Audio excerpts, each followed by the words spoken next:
Alright, once again, I think this might show upside down. I apologize for that in advance, but hopefully you can figure it out. Alright, so for this one we are showing the effects of the budget constraint line when the price of good X decreases and the two goods are a substitute. So we've got good Y and then good X. So the price of good X is going to decrease so that we can buy more of it. So our starting position is going to look something like this. Draw our utility line. So we're going to label that point A, utility income. Alright, and then down here we label I0 over price of good X, 0.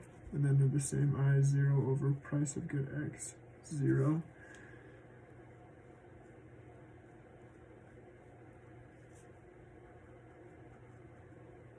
And this is going to be Y, and that's going to be X. And then we have to do up here our slope. For this one, it's going to be price of good X divided by price of good Y. And then for utility, it's MUX over MUY. And then for our M, it's PX over PY equals MUX over MUY. Perfect. All right. So the next step is we have to show the effects of what's going to happen if the price of good X decreases.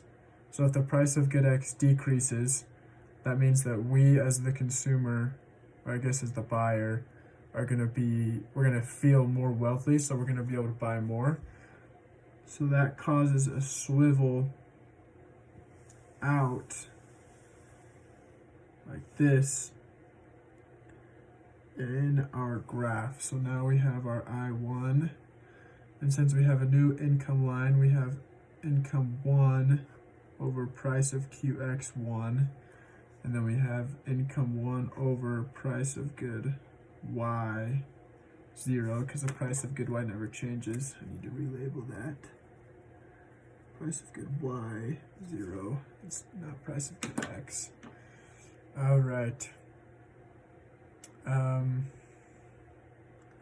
So now we need to find point B. So what we're going to do is we're going to use the slope of this line, and we're going to find how it works with our utility curve. So we're just going to estimate, kind of shift this down, so it looks like it's right about here is where our point B is going to be. So we draw these little doohickey lines down here.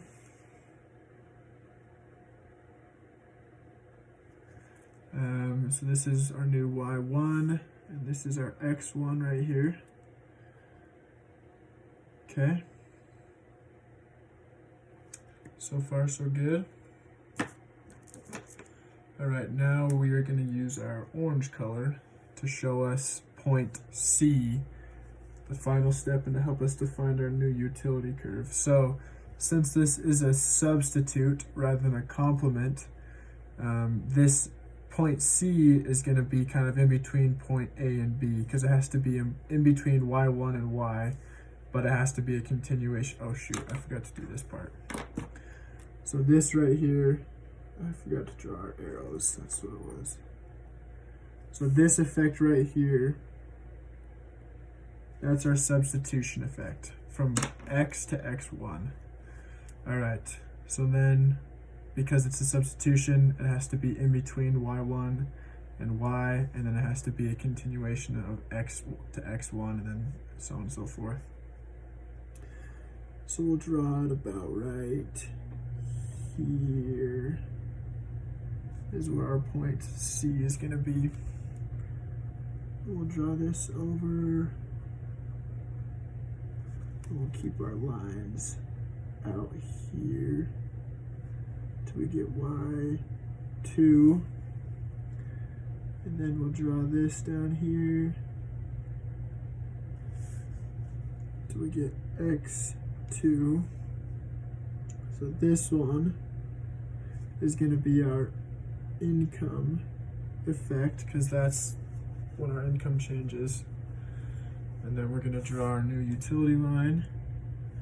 But we have to remember that our two utility lines cannot cross ever, because that's bad. We'll draw it like that. Label that U1. And then we have to do our total effect down here, which is the change between x all the way out to x2. T. All right. That is it.